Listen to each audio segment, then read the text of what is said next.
marcou os 20 anos da morte do piloto Ayrton Senna. Durante o mês de abril, mostramos aqui 3 episódios de uma série que lembrava a história desse piloto espetacular. E aqui do nosso lado, neste último episódio, o autor da frase que deu nome à série Ayrton Senna do Brasil. Narrador daquelas corridas inesquecíveis e amigo pessoal de Ayrton Senna.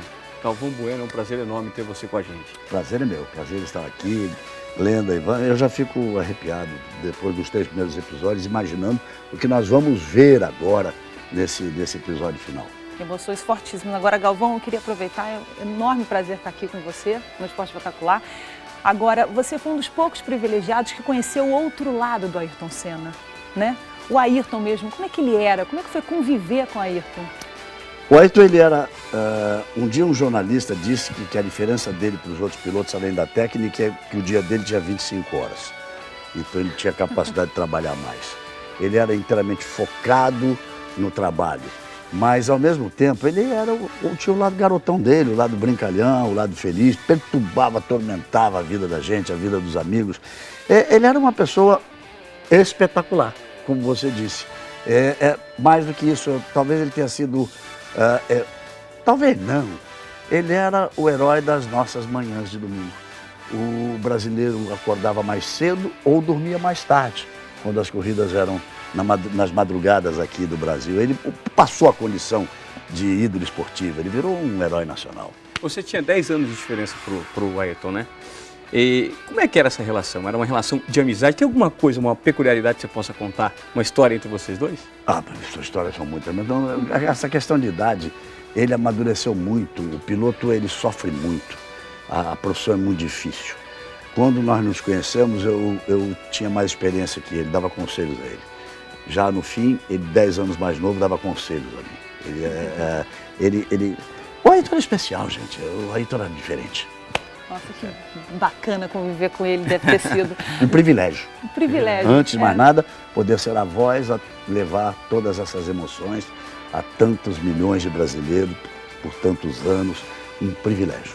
Então, Galvão, Ivan, vamos nos emocionar? Vamos assistir ao último episódio de Ayrton Senna do Brasil, com roteiro e direção de Ernesto Rodrigues. E nós vamos ver os pegas inesquecíveis de Ayrton Senna com o Nigel Mansell, a volta que não era desse planeta, a primeira volta do Grande Prêmio de Donington, a última vitória dele no Brasil e, claro, tudo o que aconteceu no dia 1º de maio.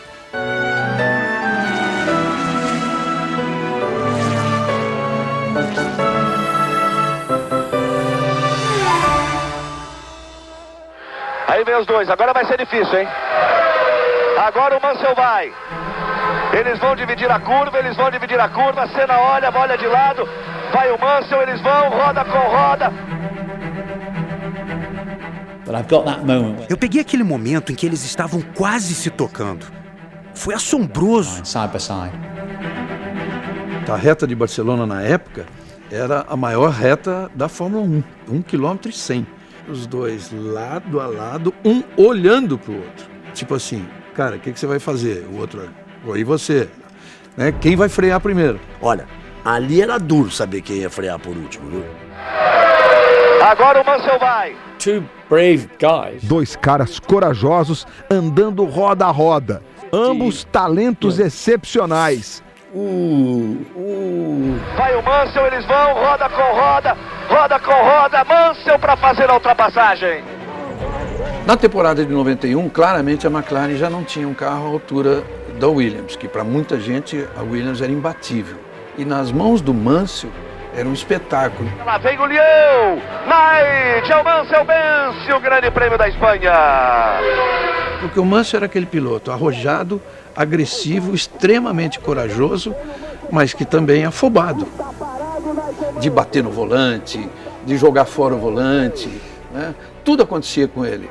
Aí a rodada de Nigel Mansell, o Leão ficou de costas. Essa afobação, né, esse jeito dele, deu margem ao Ayrton, com mais inteligência, se aproveitar disso. O Mansell era leão mesmo. E às vezes passava do ponto. Como passou do ponto no tricampeonato do Ayrton. E o Mansell no curvão, passou reto Mansell! Passou reto Mansell! Mansell. Acaba o campeonato mundial porque aí ele não consegue mais voltar.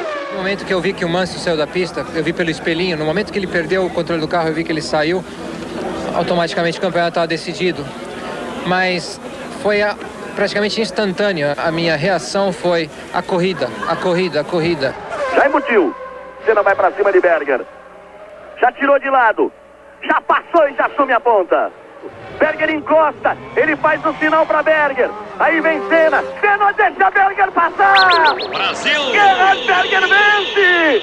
Ayrton Senna do Brasil, tricampeão mundial de Fórmula 1.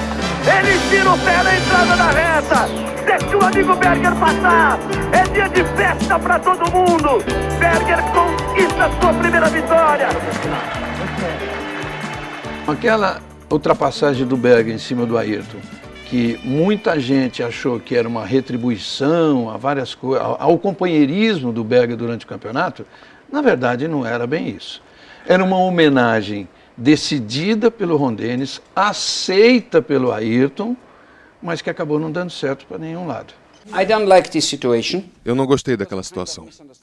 Houve um mal-entendido da minha parte, eu estava liderando a corrida e o escapamento do meu carro quebrou.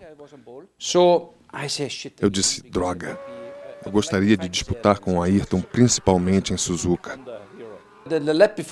Me posicionei na segunda colocação e quando na última volta vi ele devagar, eu sorri e pensei, ele também tem problemas. Isso é justo. Então eu venci com ele me cedendo a vitória e eu não gostei. Eu não queria nenhum presente. Aconteceu e depois que aconteceu não havia sentido em ficar discutindo o que ele fez.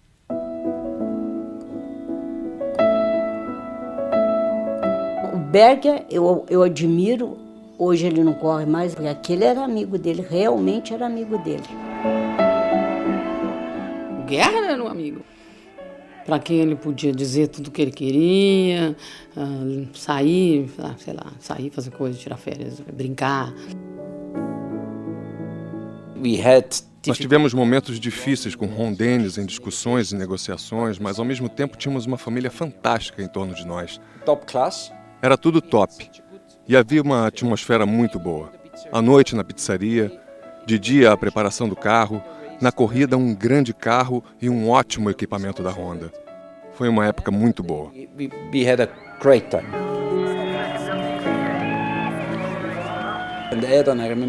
Aí o Ayrton disse, Gerhard, vá para a Ferrari, eu fico na McLaren mais um ano e me junto a você na Ferrari.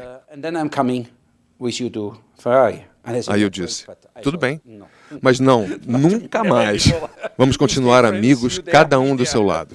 Começa a temporada 92 de Fórmula 1. Aí a largada, Patrese tenta colocar, Mansell vai mantendo a primeira posição, Patrese é o segundo, Senna é o terceiro.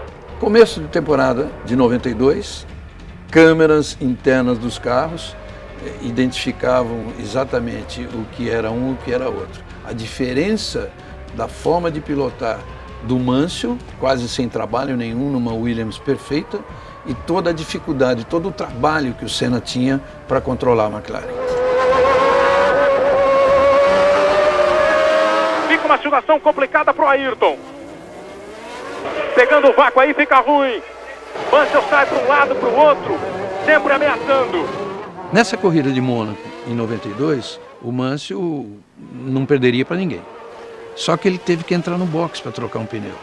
E quando ele voltou atrás do Ayrton. Com pneus novos, com um carro muito melhor, ele colou na traseira da McLaren e foi aquele duelo espetacular que todo mundo viu. Ayrton Senna segurando o Nigel Mansell. Não é fácil ultrapassar em Mônaco, muito mais difícil ultrapassar Ayrton Senna. E o Mansell faz a coisa meio espetacular, né? Ele, em vez de tentar passar quando talvez fosse possível, fica metendo o carro em qualquer buraco onde não tinha a menor chance. Então a coisa ficou muito mais emocionante. Mansell cola, Mansell força. Ayrton segura, entra na rascasse. Ele vai conseguir a primeira vitória na temporada 92. Vem Ayrton, vem Mansell, Ayrton Senna vence. Brasil! O Senna, em 92, 93, já tinha lá 32, 33 anos, me passava a sensação de ser um cara que tinha muita urgência para conseguir as coisas e necessidade de ter o melhor carro. Eu acho que logo cedo, assim, na temporada, ele soube que o Prost já tinha assinado e tinha uma cláusula que não ia poder ser o companheiro de equipe. O Prost estava coberto pelo contrato e não aceitou o Ayrton na Williams. Foi a primeira tentativa do Ayrton entrar na Williams. Eu compreendo muito a decisão do Prost. Eu entendo totalmente. Ele só falava assim, esse baixinho francês é um covarde. Ele não me aceita na equipe. O Ayrton estava louco. Todo mundo parte. Prost vai tentando tomar a ponta. Prost, Senna por dentro para tentar tomar posição. 1993 foi o ano em que Prost conquistou o campeonato com a Williams, mas Ayrton conseguiu vencer 4 ou 5 corridas aquele ano. O carro não era forte, era ele que agarrava todas as chances de vencer. Senna nos braços do povo. A gente não está acostumado a ir lá e pisar em cima do outro e eu sou melhor e eu vou te ganhar. O brasileiro é assim, ele é humano. Então essa é uma característica humana que prejudica na hora do esporte. E eu tenho que construir a rotina do vencedor para se tornar o campeão. E isso Ayrton era emblemático.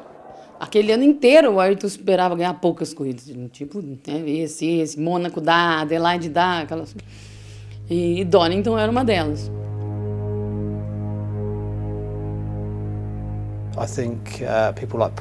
Pessoas como o Prost questionaram, dizendo que a pista não tinha pontos de ultrapassagem. Depois da corrida, eles tiveram que reconhecer. Foi uma corrida muito boa. A gente sempre vai lembrar de Donington, quando ele fez todo mundo parecer idiota naquela volta, passando os caras da Williams. Na segunda-feira de manhã eu liguei para a Inglaterra. Falei, Ayrton, nunca vi uma volta igual, você nunca na sua vida vai repetir essa volta. Espetacular. Sinal verde.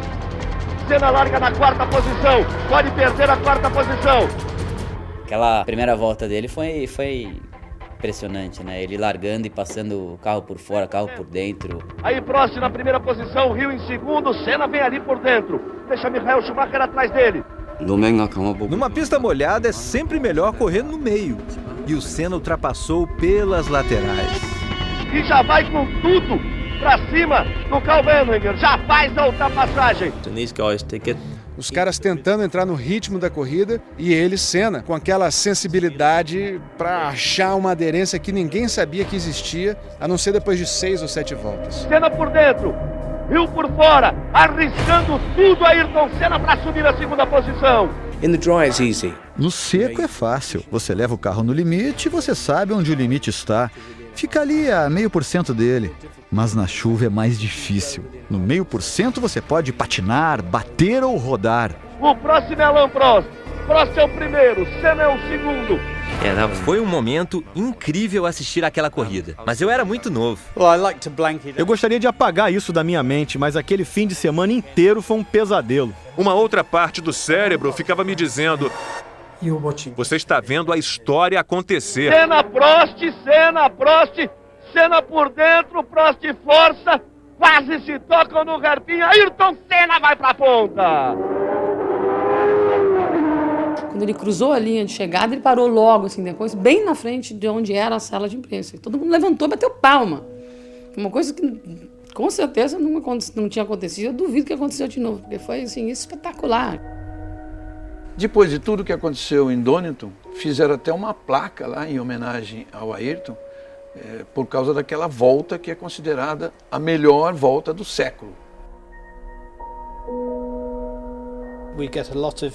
Nós recebemos muita gente, não apenas da Grã-Bretanha, mas também do exterior. Senna, para eles, é um herói eterno. É um lugar onde eles podem ver os carros que ele guiou, podem ver o jardim, o memorial, refletir e lembrar aqueles tempos. Aí vem Senna, sua última volta na McLaren. Uma carreira absolutamente vitoriosa. Foi uma corrida super emotiva para ele, tantos anos na McLaren, mudando, né? Era a última de um ano 96 provas, 35 vitórias, 3 títulos mundiais. O pódio mostra um pouco de emoção também, abraçando o Prost naquele momento derradeiro ali.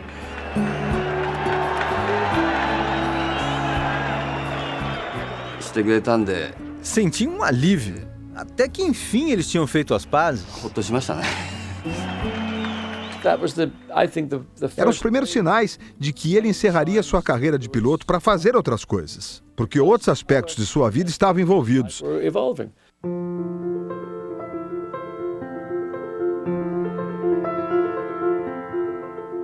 Alegre ele estava quando ele conheceu a Adriane Galisteu. Ele ficou outra pessoa, mais alegre, mais falante, mais solto. Dava para perceber uma diferença no Ayrton. Era uma pessoa muito alegre, muito expansiva, muito autêntica, muito, sabe? Fala o que quer, pensa, ri de tudo. Tudo praticamente que ele não era. Eu acho que a Adriane chegou na vida dele numa época que ele estava amadurecendo e começando a tomar mais decisões para si próprio. Ela trouxe para ele uma leveza que acho que mudou ele substancialmente. He was with Adriana Galisteu. Ele estava com Adriane Galisteu e voaríamos para Paris, onde eles fariam compras e teriam algum evento. Brinquei dizendo para ele não deixar o cartão de crédito com ela. E ele, muito sério, respondeu rápido. He said, Owen. Owen, ela me custa muito menos que você.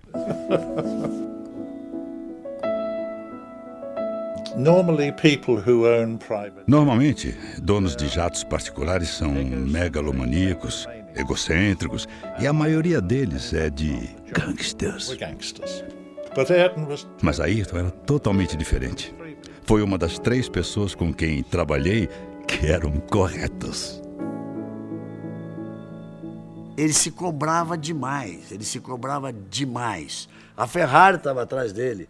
E é quando ele diz, não, eu vou depois que eu for para Williams e ganhar mais 2 títulos mundiais. Porque eu já não ganho um campeonato há 3 anos. Eu não tenho o direito de passar mais um sem ganhar. Exatamente isso. Essa é a frase dele.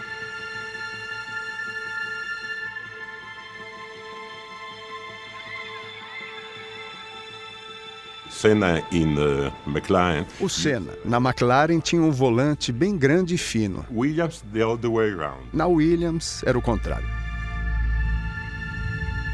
Wanted to have a bigger steering wheel. Ele queria aumentar o tamanho do volante, mas o tamanho maior não caberia no cockpit, porque ele era muito estreito. Então eles cortaram um pedaço do cockpit imediatamente depois dos primeiros testes.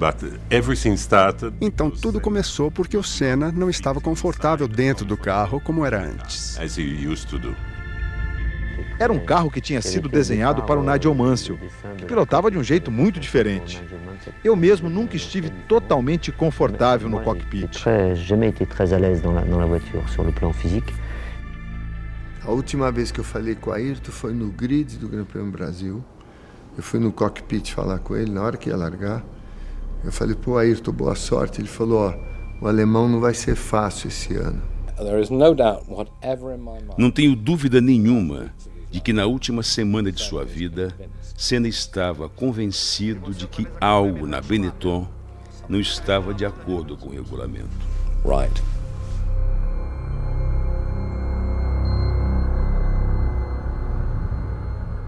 Eu não lembro a pancada, eu só lembro realmente do ups. Ups, fiz cagada.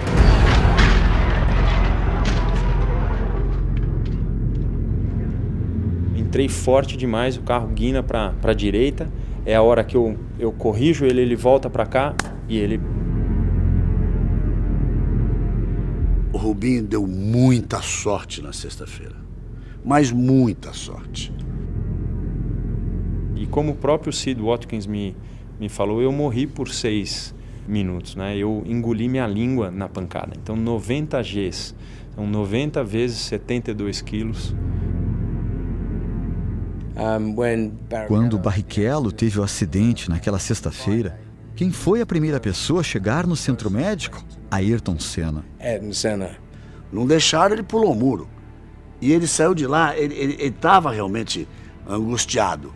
Eu me lembro de caminhar ao lado dele e ele repetia como se fosse um mantra.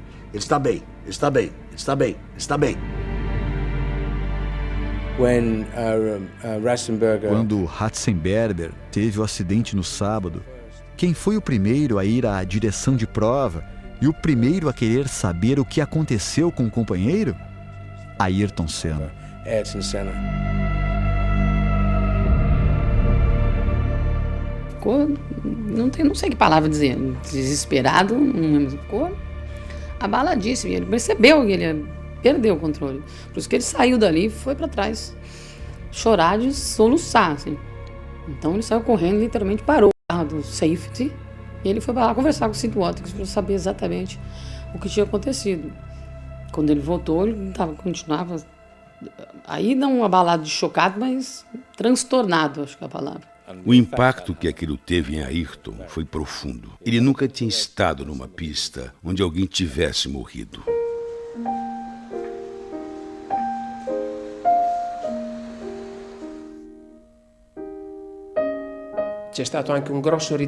Ele atrasou muito para vir jantar naquela noite do dia 30. Ele nunca pediu para ser servido numa sala reservada, nunca fez isso. Eu é que tomava a iniciativa de deixá-lo tranquilo, pelo menos nos momentos em que ele estava comendo. Ele comia espaguete al torchio, que é um espaguete feito em casa.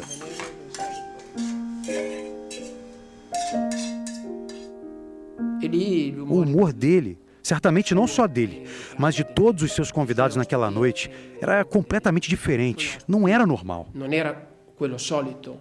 Foi um jantar diferente dos outros. Foi um jantar em que se falou pouco, em que se falou muito da segurança da vida dos pilotos, mas foi pelo que aconteceu antes. Ninguém ali estava com nada na cabeça do que poderia vir a acontecer no dia seguinte.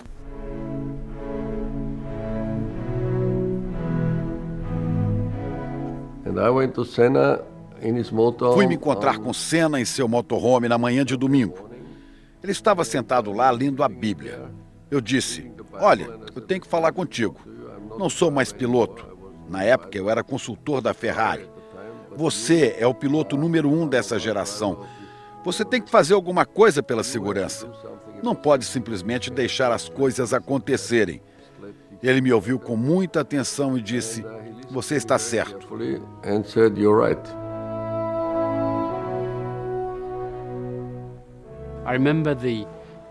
Eu me lembro da reunião dos pilotos na manhã da corrida. O Ayrton estava muito emocionado e houve muita conversa sobre termos de fazer alguma coisa para melhorar a segurança. Aquilo não era aceitável. Acho que foi inclusive por causa disso que ele fala para o Prost, eu sinto falta de você. Porque ele era a única pessoa de grande nome lá, era ele que ia ter que carregar aquela batalha sozinho. Ele chamou o Julian Jacobs e disse a ele, me arruma a bandeira da Áustria, porque eu vou ganhar a corrida e quero prestar uma homenagem ao Ratzenberger. Essa era a cabeça dele na hora de ir pro carro. Quase meia hora antes foi pro boxe sozinho, foi pro boxe sozinho. E aí ele parou atrás do carro, com aquele ar assim, com um ar muito contrito, sabe? Parou atrás do carro, botou a mão assim no aerofólio, sabe? Ficou assim como se ele estivesse se concentrando para poder conseguir correr.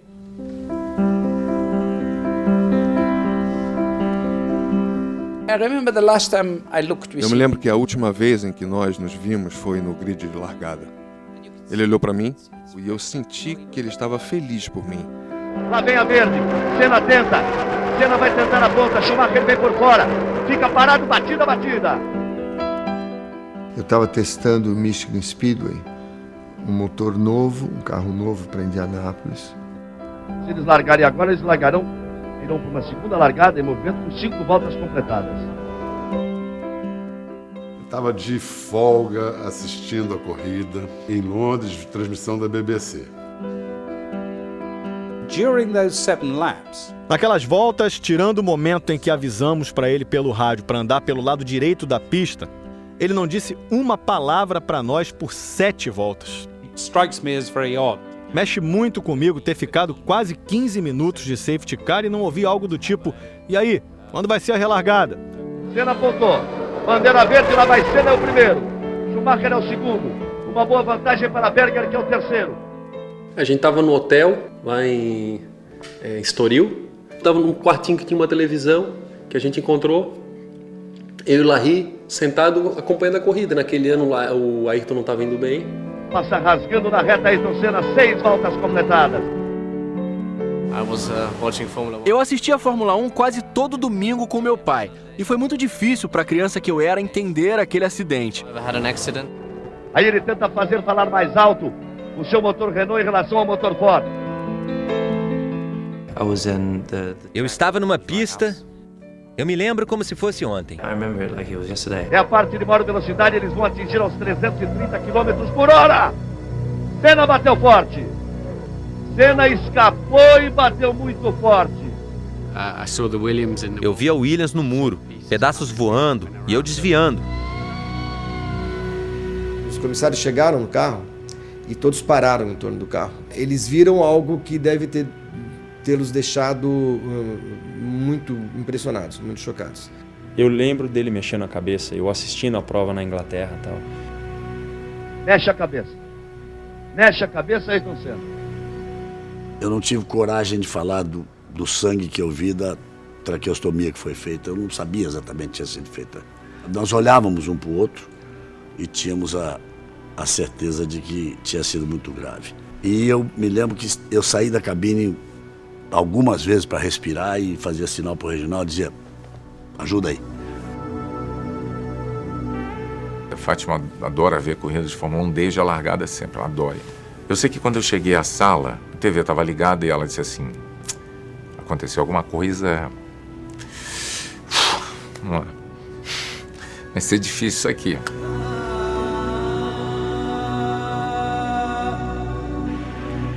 Está muito claro que foi uma falha mecânica. Você não saía da pista ali sem ser por falha mecânica.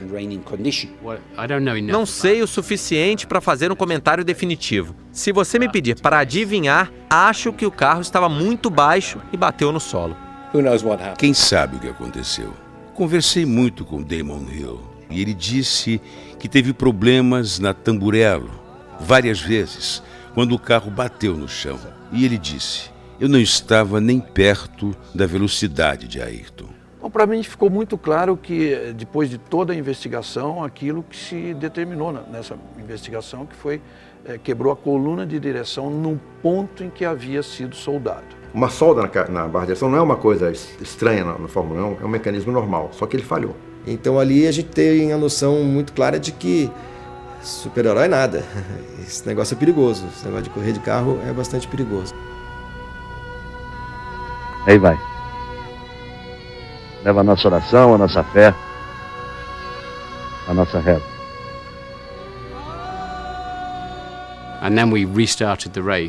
Então recomeçamos a corrida. E 20 anos depois, eu ainda tenho raiva disso. Nunca deveríamos ter relargado, porque claramente, depois soubemos, Ayrton estava efetivamente morto. Então nós passamos pela poça do seu sangue por 50 voltas, porque nos disseram que ele estava bem. Eu fiquei muito triste com aquilo. I'm really disappointed about that.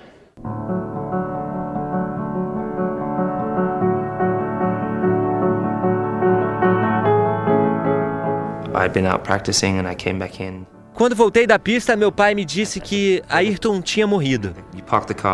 Eu fui para um muro que tinha ao lado de uma linha férrea. Não queria que meu pai me visse chorando. Quando eu desci para o café e vi o noticiário na TV, eu me lembro de chorar em cima dos meus cereais. Eu chorava acompanhando o noticiário e soluçando muito. Sobbing quite a lot. As it so happens, my wife also. Minha mulher gravou o vídeo e eu tenho a gravação. Eu nunca quis assistir. Ever looked at it? O pior de tudo, a perda da pessoa. Não, assim, porque ele era tão amigo meu. Não, por ele.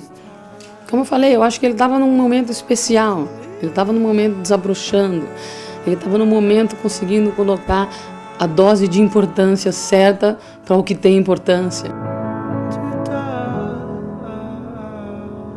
Eu lembro até hoje da manifestação antes do jogo, do estádio inteiro gritando olê, olê, olê, olá, Sená, Sená.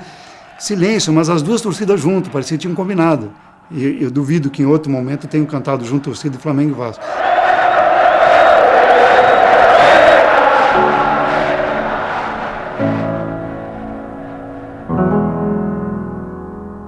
Você fica meio sem chão, sabe? E depois você começa lentamente a ter uma sensação de que a tua sala aconchegante foi perdendo todos os móveis. E eu lembro da cidade estar absolutamente silenciosa. Os passarinhos não cantavam, os cachorros não latiam, os carros não faziam barulho na rua. Não se falava alto, era um tom de como todo mundo estivesse numa igreja mesmo. Eu saí da sala, eu fui pro quintal, lá eu aceitei, cara. E as pessoas correndo de um lado ao outro da ponte, acompanhando a passagem do corpo de Ayrton sobre o caminhão do Corpo de Bombeiros. Foi um dos trabalhos mais difíceis que eu fiz na minha vida. O caixão do Ayrton estava sendo retirado do caminhão do Corpo de Bombeiros na frente da Assembleia Legislativa de São Paulo. Entrou um corte ao vivo de um policial militar chorando. Nossa, eu desmontei, mas eu desmontei automaticamente. Aí eu respirava, voltava, narrava.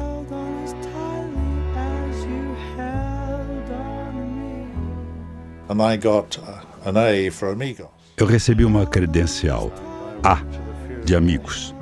Dona Neide, assim que me viu, tirou a credencial A e me deu uma F de família.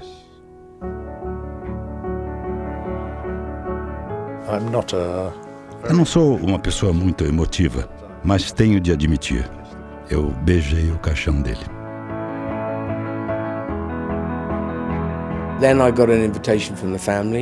Eu recebi um convite da família para ir ao enterro. Eles queriam que eu fizesse parte do cortejo, carregando o caixão e fazendo parte da cerimônia. E foi bem inesperado. A mãe de Ayrton disse que eu sempre tinha tido um lugar no coração dele, porque eu era um dos poucos pilotos que ele respeitava e admirava.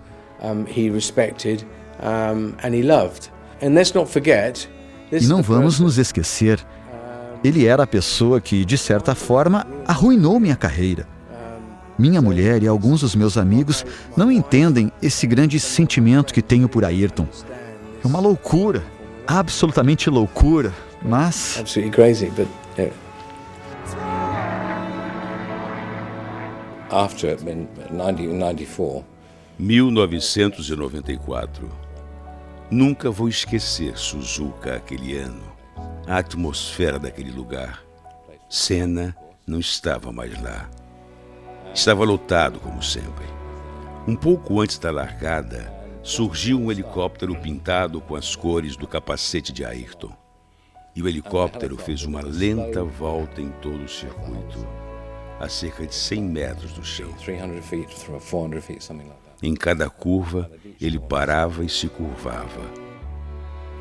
Eu vou te dizer, foi eletrizante, absolutamente eletrizante. Não se ouvia outro som. Foi um dos momentos mais emocionantes que já testemunhei no automobilismo. A coisa mais extraordinária. Eu me trancava, às vezes, dentro do armário de pôr vassoura, de limpeza, para chorar. O Ismael, meu marido, médico, né? Ele disse, Leda, para de chorar desse jeito, você vai ficar doente.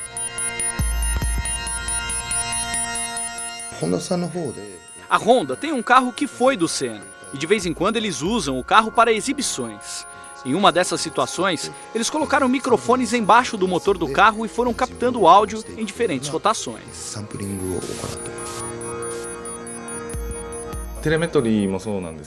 O carro de Senna foi para a pista e nós gravamos o som do motor. E a gente não estava ali para reproduzir a Fórmula 1. Estávamos ali para reproduzir o Ayrton Senna.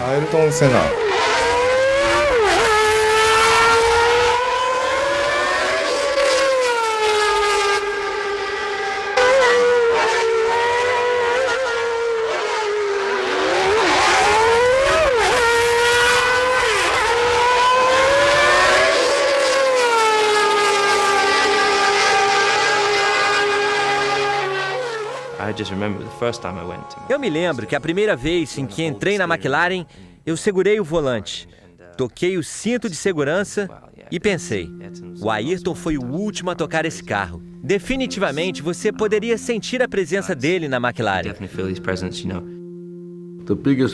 A maior homenagem que você pode fazer a um ser humano, mesmo quando ele já morreu há muito tempo, é continuar lembrando dele. Chegou um momento na minha carreira que eu tinha certeza absoluta que eu ia ganhar. Antes de entrar na quadra, eu entrava e a um ponto já, não só eu ter essa certeza, como eu já sabia que o cara já não tinha dúvida que ia perder também. Eu já imaginava pelo outro. Falar assim, ó, puf, amigo, tá bem claro que tu não vai me ganhar. E acho que o mestre que me ensinou a fazer isso como ninguém foi o Ayrton.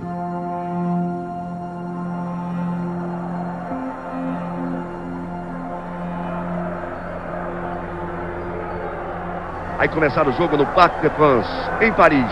De um lado, o Brasil, de outro, o combinado Paris Saint-Germain, Bordeaux. Uma semana antes dele morrer, teve o jogo Brasil-França no Parc des Princes, que ele deu o pontapé inicial, e que eu estava de repórter de campo. E foi a última vez que eu vi o Senna. E era programada uma foto que seria do Ayrton junto comigo, os dois possíveis tetras. O Brasil tetracampeão de futebol e o Ayrton Senna tetracampeão da Fórmula 1. A gente vinha de 24 anos sem ganhar uma Copa do Mundo. Ganhamos em 70, então... E a gente fez tipo um pacto ali na hora, não, vamos ganhar, mas você também tem que ganhar o tetracampeonato. Aí a presença de Ayrton Senna não leva nenhum jeito pra coisa. Deu o pontapé inicial, vai voltar pra tribuna. Quando o Ayrton deu o pontapé inicial, ele saiu correndo, tem uma imagem dele que ele vai, e ele falou, ó, acelera daqui que eu acelero de lá, vamos acelerar junto. Ele não tem ideia de quanto ele ajudou a gente a ganhar esse título. E essa seleção, ela tem uma coisa que ela é uma seleção de superação. Porque já vinha de uma derrota de 90, 24 anos que o Brasil não ganhava, de 90 muito mal. Então teve toda uma pressão muito grande. Então essa seleção, ela foi se formando. E o Parreira tem a frase dele, né, Ricardo, que desde o início falava assim, ó, qual é o preço que vocês estão dispostos a pagar para ser campeão do mundo? É o preço que o Ayrton pagou da vida dele, deixar um pouco a família de lado, de se concentrar, vocês estão dispostos a isso? Então nós ficamos com isso até o fim. Que as coisas na vida não acontecem por acaso, o sucesso não vem por acaso, ele é fruto de muito trabalho, de muita disciplina. A gente só espera que o Brasil possa dominar os nervos logo no início, porque o Brasil é mais time, aí vai o Brasil rumo ao tetra. Véspera de Copa, tá eu e Gilmar sentado, eu não sei se era branco, eu não recordo, Raí, eu não recordo, a gente bateu no papo, a ideia do Gilmar, a gente podia fazer uma faixa, eu falei, pô, você tocou. Romário pelo meio, enfiou pro Bebeto, posição legal, daí pra Cafu, o Romário tá no meio, cruzou, olha o gol, perdeu! Alguém deu uma frase fantástica, só que a frase era comprida pra caramba. Aí o Ricardo falou, parei, isso é um livro, isso não cabe na... Deu um livro, tava linda, maravilhosa. Eu falei, gente... Não cabe na lateral do campo. Aí eu lembrei, ele falou, ó, parei, vamos acelerar. Ele disse, ó, Senna, aceleramos juntos, o tetra é nosso. Partiu, bateu, acabou! Acabou!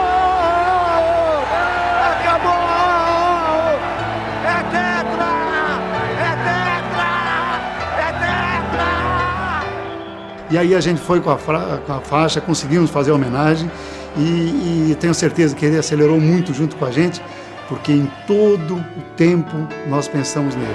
A homenagem, Senna, aceleramos juntos, o tetra é nosso.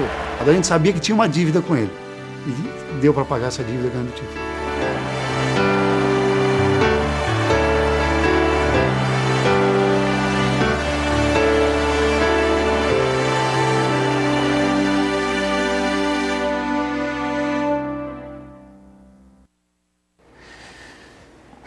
Uau, é muita emoção, né? Galvão, desde o início, você foi a pessoa que teve a ideia de fazer essa união entre os jogadores da seleção e o Ayrton Senna em 1994. Como é que surgiu essa ideia? Na verdade, eu não pensava nessa união. O Ayrton tinha como grande sonho dirigir o carro da Williams. E não vinha dando nada certo. Na primeira corrida, ele rodou na junção Interlagos. Na segunda corrida, bateram nele na primeira curva. Nós ficamos até de madrugada no Japão, no local da corrida, conversando, e ele estava meio abalado. E eu disse para ele, dá uma desligada. Agora, quarta-feira, tem um jogo do Brasil em Paris. Vai lá assistir, vai lá comigo. Vai aliviar um pouco a cabeça, baixar um pouco a tensão. E ele falou, eu vou passar na fábrica, se der eu vou. Me ligou, disse, estou indo. E aí ele foi conversar com os jogadores, foi ao vestiário, e lá surgiu essa coisa. Porque o Brasil buscava o tetra no futebol, ele buscava o tetra na Fórmula 1, e surgiu esse pacto. Então, vamos ganhar juntos, vamos ganhar juntos. O futebol iria ganhar o tetra e ele seria tetracampeão de Fórmula 1. Não deu tempo para ele. E os jogadores tiveram, o Ricardo Rocha foi muito importante nisso, mas todos os jogadores tiveram essa coisa, entrar com a faixa e no fundo, o Ayrton foi campeão junto com eles. Eu tenho certeza disso. O Ayrton foi tetracampeão junto com eles. Bom, eu estou extremamente emocionada porque acompanhei, né, o Ayrton Senna foi um personagem importante para mim quando eu era atleta. Óbvio que foi um privilégio seu enorme poder conviver com o Ayrton. Agora também foi um privilégio do Ayrton ter a sua voz, levando o que ele fazia nas pistas e emocionando o Brasil inteiro. Eu acho que foi uma parceria que deu certo e foi uma parceria ótima para o Brasil. Eu queria que você falasse um pouquinho, Galvão, desse patriotismo que o Ayrton tinha, né? Ele fazia questão e orgulho de ser brasileiro. Acima de tudo, absolutamente. Mas não de uma forma assim alienada o esporte, nada de pátria de chuteiras ou pátria de luvas e de capacete. Não, ele tinha muito orgulho de ser brasileiro e uma preocupação muito grande com as mazelas e com as necessidades do povo. A obra que ele iniciou, o Instituto Ayrton Senna, está aí, mas ele tinha sim. Eu vou contar uma coisa aqui. Dona Neide, a mãe dele, me pediu que eu desse um jeito para que ele voltasse ao Brasil como ele sempre voltou. Como passageiro, que não voltasse o caixão dele no bagageiro do avião. E nós conseguimos, e que voltasse uma companhia brasileira. Todos nós, eu, Reginaldo, todas as pessoas, nós trabalhamos muito e conseguimos mexer na conformação do avião. E ele voltou ali, as pessoas vinham e prestavam a última homenagem, a forma com que o avião foi comboiado pelos caças na descida, toda aquela comoção. Ele era Ayrton Senna do Brasil. A gente não pode encerrar o Esporte Espetacular, eu tenho que pedir para você falar novamente aquela frase que emocionava nossas manhãs de domingo, pelo menos as minhas manhãs de domingo, quando Ayrton Senna cruzava a linha de chegada. A gente não pode acabar o programa assim, né? Capricha, vai, Galvão! Capricha, Galvão! É fácil, sabe por quê? Até hoje eu tenho a sensação, a cada domingo, de que ele vai aparecer, vai falar, oi! Vai pegar o carro, vai fazer a pole, vai correr e vai ganhar a corrida. E aí eu poderia dizer de novo, aí vem ele, na ponta dos dedos, Ayrton Senna, do Brasil!